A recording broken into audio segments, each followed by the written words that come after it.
Welcome to Sober.Coffee, a weekly coffee chat sharing experience, strength, and hope for anyone on the sober road to recovery. You can download Sober.Coffee weekly on all podcast platforms and check us out on Instagram at Sober.Coffee Podcast and on Twitter at Sober.Coffee Pod.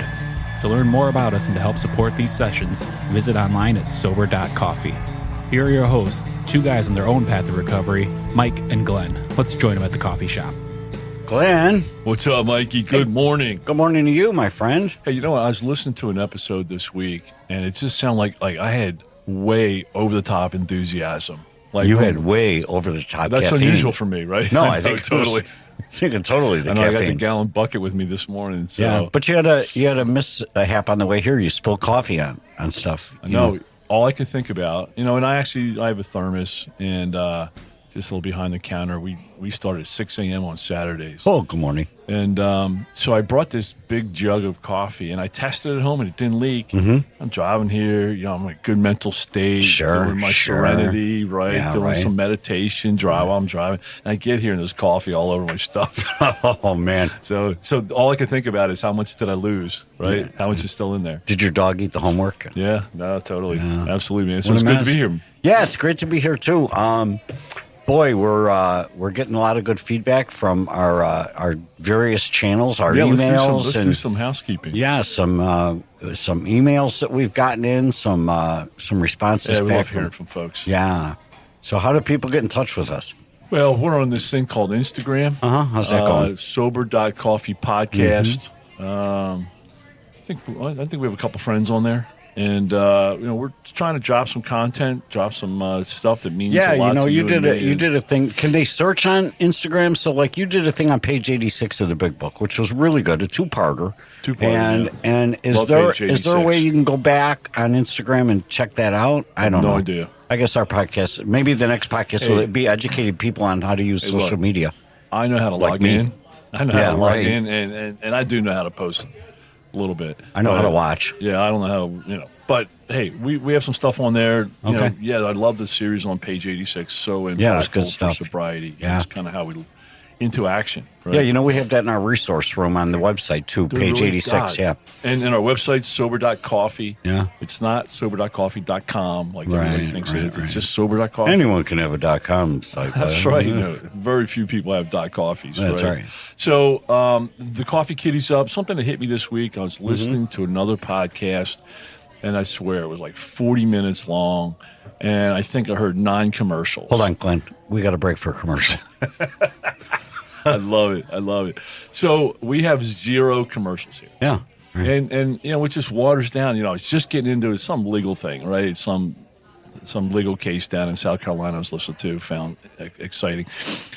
And I would just get the momentum going, and they'd be like, oh, not another commercial, right? And a commercial for things that don't even relate. Right. Like one commercial was like for gummies. Yeah. I'm like, oh, that's appropriate. Yeah. So I'm like, come on, So I really like. But if you like what we're going on, you want to buy us a cup of coffee. There's a Coffee Kitty. Yeah.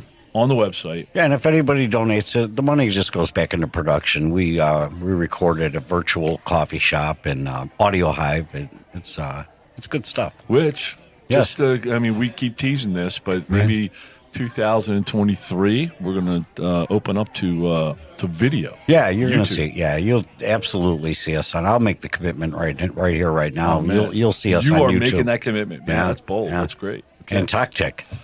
Oh no! That looked like. I always think that's for on purpose. I always think that's for the 10-year-olds. Well, okay. No, you didn't say that on purpose. You really think it's Tactic. I know you. Hey, can we get down to business? Yeah, what are we doing today? Yeah, we got table for 3. Ding, ding, ding, ding. I love table for 3. I love that. Time to get at it, right? Yeah. Hey, welcome, Steve. Welcome. See you guys. What's up, brother? Good to see you. It's good to have you. All right, so I would love to take the reins of introducing Steve. Yeah. So Steve and I have known each other probably 5 years. Steve, love having you in here. I'm trying on the way over here this morning. I'm like, how did I meet Steve? And I probably can't remember. But we all have people that are impactful in and with our sobriety, and Steve is definitely in my top 5. Met Steve about 5 years ago. We've and we'll let him get more into it. But Steve's very involved in the sober living He is executive director for a sober living community called Arcosa. We're actually going to do a separate episode all about sober living and the value and benefits. Great, I need to learn. But he's really, really impactful and caught my eye. He just, how you're with people and he had a level of sobriety that I wanted. He had a good example of sobriety, and when I was spending time with him, I'm like, man, that's something. And then so we've stayed connected. And Steve, love having you here. Looking forward to hearing your story of experience, strength, and hope today. So welcome, man. Yeah, welcome, Steve. It's good to hear you. He really cues people up, doesn't he? And then he walked on water, Steve walked on water for 2 miles. Yeah, right. Now I'm sweating. Yeah, right. That's awesome, man. Good to be here, Mike. High expectations. Glenn, thank you for having me. You got it, brother. Grateful to be here. Yeah. I'm grateful to be anywhere, actually. Sober. Sober.Coffee, the operative word there. So thanks for having me. It's not quite a lead, but I'll tell you a little bit about me. And I always share this, that anything I share or say, to be honest with you, is not original. Everything I share, I learned on or after January 30th, 1992. That's the day I was blessed with the gift of sobriety. I don't know why I got the gift or even the opportunity to get the gift, but I'm certainly grateful. And I don't quite know why I realized really quickly that it was a gift. And I asked folks like you how to protect this gift. But my story, there's a quote that I love. It's basically suffering transmuted under the grace of God into some type of spiritual growth. And that one hit me a long time ago. So my story is probably not that unique. I'm an alcoholic. Can I say that at Sober.Coffee? Absolutely. Yeah. I am an alcoholic, which, it's a deeper statement than that. That means I have an addiction to alcohol, like the book talks about, the allergy and the obsession. But it also means that I have a personality problem. I have an emotional problem or problems. I have a warped way of handling the reality around me, whether it's trauma-induced, whether it's, feelings of abandonment, anger, depression. I could go on, but I had a perfect set of personality and emotional problems that kept bringing me back to drinking, despite negative consequences. I'm not here because I like Heineken. I'm here because I couldn't deal with life on life's terms. And I discovered alcohol around 12, and I really liked the effect produced by alcohol. I love that buzz. There's nothing like that 3 to 6 beer buzz, right? It's too bad I couldn't maintain it. That kind of pissed me off. Right. So basically, I liked the effect produced by alcohol, and I first tried it about 11 or 12, and then I remembered that. So when I went back to it, I remembered how it made me feel. And it's a pretty powerful thing. It's etched in my brain. So I always knew I could abandon the need to deal with my emotional and personality problems. That to me is at the heart of this. Alcohol does a great job at blocking my emotional and feeling life, which I talk to people in recovery all the time. That's the goal of sobriety, in my opinion, is to start to get down to causes and conditions and start to deal with our emotional and feeling life, which I was avoiding for years. So I drank like everyone, and it got the best of me. So here I am sailing along, going through college, doing okay, have a what appeared to be a pretty decent career in music. That was really my passion. Studied it all throughout, grammar school and junior high and high school, and Nice. and go about that into college, and And then I had a degree in psychology, which is ironic. I didn't use it at all. Might have helped me. But so I get through college, and then the drinking picked up. It picked up for me, and you guys know the rest of that story. So here I am, just keeps on rolling. Yeah, not dealing with anything in a mature way, an adult-like way. And I had deep-rooted fears and insecurities. Mm-hmm. I had abandonment issues. I had an anger problem that I didn't even know about till I got sober. But I didn't really feel any of that because I was drinking. Mm-hmm. And I happened to use drugs, too. I hope you guys aren't offended. No, it's part of my story, too. Yeah. I took some aspirin once. I'm kind of a product of the 80s, right? Sure, right. So there's cocaine 70s, falling 80s. from the sky. And, yeah. In addition to a lot of other things, hallucinogens, weed, all that. Check. So the thing that I wanted to talk about is the ending to my drinking career. So I knew I drank too much. There was no doubt about that. And I knew my life was getting unmanageable. But this idea of powerlessness took a while, right? Because you had it under control, no doubt. I drank too much. I thought causes and conditions drove me to drink. Mm-hmm. And I had no clue that it was my inner problems that was bringing me back to it. So here's the end of my story. So I'm floundering around in the wonderful hill country of South Central Texas because I went to college down there. And I lost everything in about a 20-month period. Nice house, what I thought was a nice relationship, but I certainly wasn't very good at picking emotionally available people at that time. Nice equipment. I had great equipment. I was a keyboard player, so I patterned myself after some of those. I didn't know that about you, man. Yeah. I patterned myself after those wonderful classically trained guys from the 70s, like Rick Wakeman and Tony Banks and Keith Emerson. And I had a great setup. But it slowly went away. Mm-hmm. Sold it, pawned it. So I was going to say pawned it. Yeah. For those keyboardists out there, I had an incredible set of keyboards, and it included 2 mint-conditioned Mini-Moogs, which are very valuable. Mm. And I think I got a total of $600 for both of them. Sure. That'll get you some alcohol and a couple of pills. Right. So I went down that path. And you know how they talk about pitiful, incomprehensible demoralization? That was it right there. So I just lost everything. And I somehow, I won't bore you with the details on this story, I believe God put this old friend of mine in my life, and he was going east for Thanksgiving. This would be 1991. And this might have been my first glimpse of some type of divine intervention. I just said, hey, I need to get out of here. I need to go home to Chicago. Have you ever been to Chicago? He said, no. He's going to D.C. to visit his mom for Thanksgiving. So I had about $48 left. I bought a case of Shiner Bock, which was good stuff. And then I gave him the rest in gas money, which is typically selfish of my alcoholism.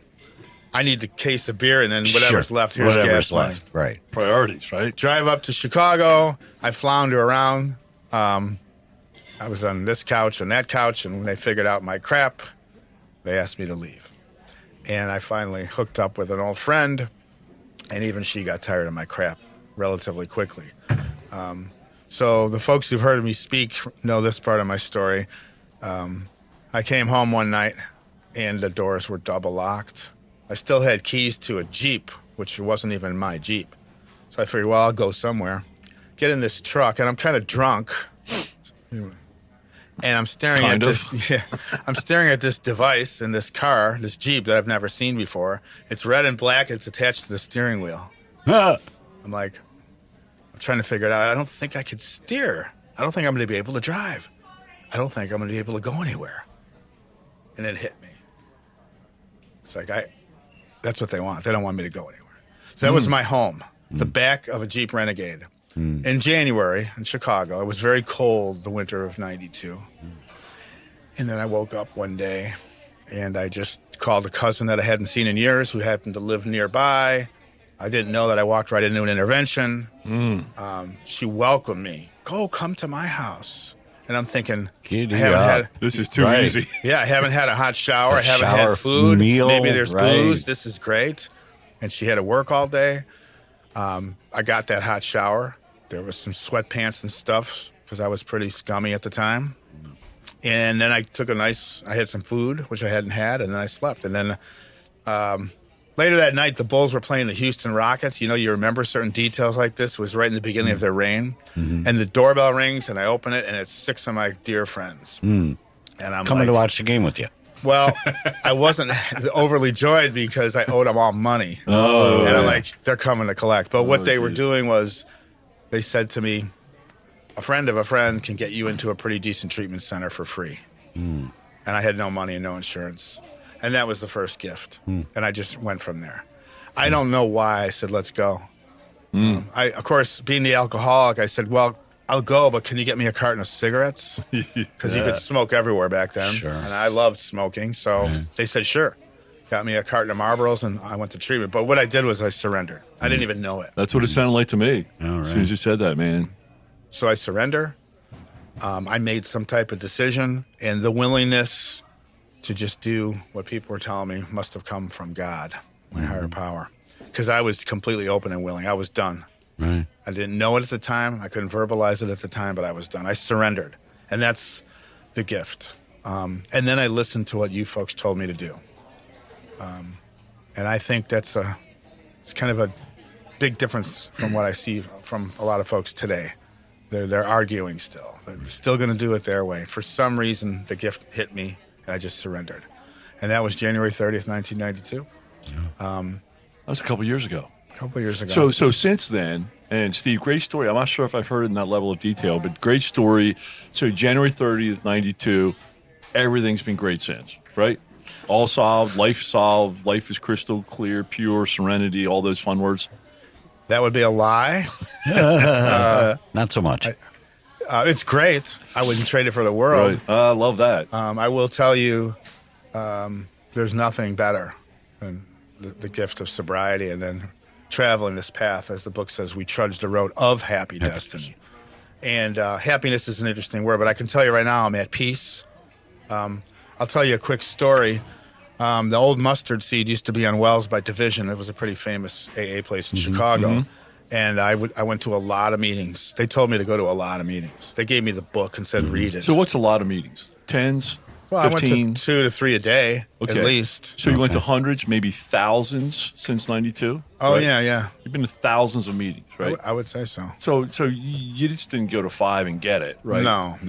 It's a process. But you don't go to meetings today because you've been sober so long, right? I go to a lot of meetings. You still go to meetings? Yes. Why do you still go to meetings? Because we have a daily reprieve, and it's contingent on the maintenance of our spiritual condition, and I'm not taking any chances because I've seen too many people. Wait, so the way I do the math, and I'm not that great at math, but you got 30 years sober, roughly, right? Yes. 30 and a half years sober, and you still go to a lot of meetings. I do. Because of the daily reprieve, not a yearly reprieve, right. Not a lifelong reprieve. And the other reason, too, is, as the book says, nothing, in my experience, I agree with this, nothing will so much ensure immunity from drinking as intense work with other alcoholics. Mm-hmm. I've never forgotten that. There were some things that hit me. Mm-hmm. These are little gifts from God that hit me and stuck into my warped brain, and that was one of them. Mm-hmm. I need to be around people, and I still need to learn this new design for living. So I'm getting a sense. I love listening to you, Steve. I'm getting a sense, and I'm hearing some snippets from the blue big book. There's a blue book that says Alcoholics Anonymous on it. Mm-hmm. It's good reading. Do you study that book, or do you read it once a year? You read it once and put it back on the shelf? What's your approach to the big book? I know a lot of folks that read the big book and then they like to change the words. Right? They're like, well, it should say this or it should say that. Talk to me about the big book and the impact that it's had on your sobriety and your life. It's funny you mentioned that. I read Half Measures of Illness Nothing, and I'm like, I was sleeping in the back of a Jeep homeless. I'll take half. And my sponsor goes, excuse me, for us, nothing. No half measures. So the book is kind of and the 12 and 12, I'll plug the 12 and 12. Sure, right. My new design for living. I needed a new design for living. Right. Mm-hmm. And so the reason I still read it and read it with sponsees and groups is because my perceptions of myself and life around me changes as I go. Mm-hmm. So the steps were much different for me in January of 92, even in than they were in January 93. And it just, because we're growing along these spiritual lines. So when I go back to study the book, it means something different to me. But yeah, the words are there. And there's a lot of, people arguing about changing this and changing that, how it doesn't reflect today's demographic. And it was written in the 30s by a bunch of white guys from Akron and New York, and doesn't apply to me. And I have to say, the treatment of alcoholism found in there is remarkable. Right. So I always say to people, just don't get too caught up on the right. words. I mean, it freaking works. Yes. I mean, following the program, surrendering. What I loved so far about your share is just the fact that you go down, and I related to it so much. I was blessed well before I knew I was blessed. I mean, these blessings happen in my life, and I hear you as you unfold, and then you'll quickly reference, that was a blessing, that was a blessing, that was a God gift, it's like, yeah, I mean, the lightning struck in my life, and I didn't hear the thunder for months. Right. I had no idea that I had been touched, and it was because of that simple surrender, and then once I learned the power of surrender, I love how you brought it all back home, because the power of surrender has to happen each and every day. At least it does for me. I have to surrender to Glenn's suggestions, Glenn's direction, Glenn's example every day. I know, right? I should raise my bar. God bless you. But no, but I Steve, still have you guys fooled. Yeah, Steve, I just so appreciated that, and it's the first gift. It's the gifts that follow after that. But as Glenn pointed out, it's your commitment to the road to recovery. You've chosen Alcoholics Anonymous. There's other programs out there, I guess. I just don't, and then I know it, I shouldn't say I guess. I know there's other programs out there. I just don't know if they would have worked for me. I know that this program worked for me. I know it. I'm living proof to myself. I don't care if anybody else buys into my belief. Right. Just look at my life. It works. Proof's in the pudding. Proof's in the pudding. Yeah, so I'd like to jump in and underline something that you said, Steve. So you said working with other alcoholics is kind of a key to your sobriety, ongoing sobriety, right? Absolutely. So that's what, step 12? Yeah. Right? But what I'd like to do is paint a picture of what that actually means or looks like for Stevie G. So you work with a sober living organization. I'm trying to phrase this. I'm trying to frame this in the right way. So, do you sponsor people? Yes. Okay. Like one or two guys over the last 30 years. How many folks would you say that you've sponsored? Well, my ego wanted to sponsor 15 or 20. Right. But I keep it at 5. 5 at a time. Yep. Okay. Because if they all need something on the same day, I need to be available, and I think 5's reasonable. I love that. I mean, there's some guys that I think it's trying to be, 50. Mm-hmm. They want to be the guy, and I sponsor 50 guys. First thing I say is, well, you're not sponsoring very well, right? Because it does take time, and it does take availability. So I love how you frame that. And then, what I've known about you for 5 years or so is your passion for that next alcoholic. Not just passion, but your commitment to be available and serve them. And not just, one of the things I really love about you is not the way they want to, the way they need to get it, right? Because a lot of people have their own path. A lot of people in their mind, they have their own path of how they want to navigate sobriety, but it goes against the big book. It goes against the 12 and 12, right? And what I love about you is that I've seen you lovingly nudge people back, push people back, guide people back to the right way of doing it. And that goes back to that point of surrender. Yeah. Well, I never forgot that part where it says, if you want what we have, that's the first condition, and you're willing to go to any lengths to get what we have, well, then you're ready to take certain suggestions and steps. It's that simple. I don't have all the answers, and you mentioned, Mike, earlier that there are other ways people are recovering. And I have certain feelings about things that need to be included in whatever path people take. Mm-hmm. But surrender probably needs to be one of them. Surrender has to be number one. Right. You know, we have to concede, right, to our innermost selves, who and what we are. Right. And I didn't understand that. I needed to talk to people like you to help me figure out the fatal nature of this deadly thing, right? Mm-hmm. And when I learned that, I said, I'm with it. Mm-hmm. I believe this.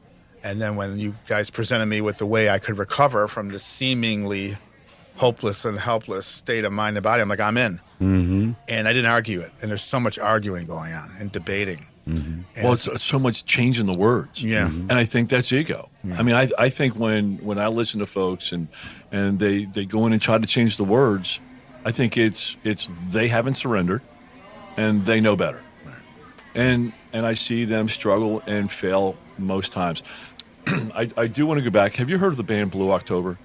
I have heard of them. Yeah, really good story. Lead singer, I'm going to butcher his name, but I think it's Justin Furferfeld.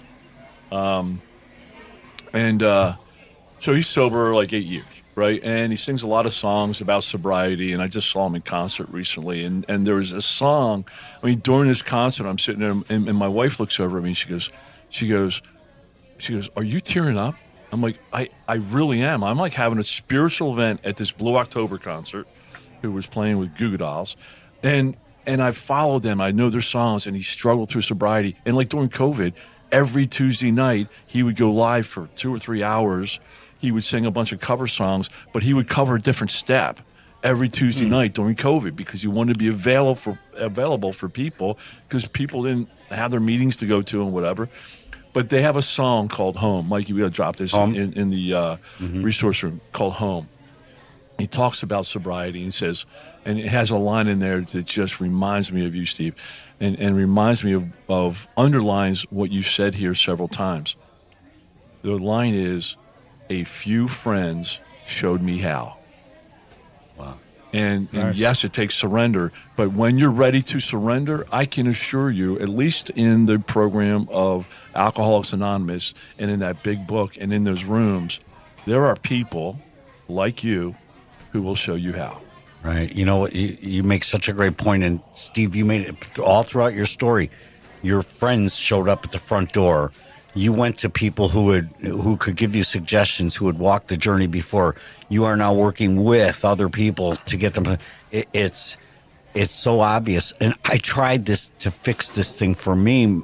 As we know, my story was 12 to 59 years old. So 46 years of out there trying to fix it on my own, knowing I was crashing my life into the wall, proverbial wall, and trying to do it on my own. It failed. And then came 2018. I started working with other people, and I got to success, you know. And I know that my tomorrow is dependent on me being at this coffee shop this morning with you guys because you keep me straight, you know. Few friends show me how. That might just be the title for this little session, Stevie G. Nice. All right. So the one thing I'd like to underline before we wrap up is the coffee starting to get cold or what? Yeah. Where's our barista? All right. There we go. All right, Steve. I wrote down two things. A, you drank because you couldn't deal with life on life's terms. Right. Right. And you started at a young age, and then you found sobriety. And then one thing I wrote down, you said, I wouldn't trade it for the world. I'm not going back. I'll do whatever I need to do man. today. Like come here at 6 a.m. on a Saturday. No problem. So to be here at 6, you had to get up at what, 4? I was up at 4 today. There you go. So was I. Amen. So tell me this before we bolt out of the shop. Do you have a keyboard? Yes, I Today? have a few keyboards still. And Wait, stop. Right. Stop. All right, a few. Alcoholics never have one. No, right? alcoholics Okay. never have one. All right, Yeah. and- If and- one is good, two all right, is much so how better. many's a few? I have only 3. Okay. All right, so notice that word only. Yeah. I only have But if three. you could see the smile on your face, because music for me, music makes me tick. Yeah. And I'm not a musician, so you had an avenue to take your emotion and put it back out to the universe musically. And so I loved your face when I asked you that question because yes, I do. Yep, I do. And do you do sobriety work full time, or do you actually have a life outside of sobriety's helping others part-time, stay right? sober? Yeah. Part-time?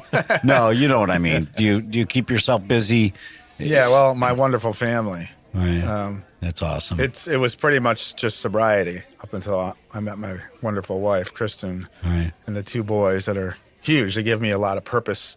Obviously, it centers around my sobriety, but that's all I did. I remember early on thinking, okay, if my life is a little drab and a little mundane, but I'm sober and I have the opportunity to be a channel for God to help others, I'm in. I don't need anything else. Yeah. And I did that for a while, and then God said, well, I think you're ready for this. So, yeah, love how it works. But yeah, it's all sobriety for me. Yeah.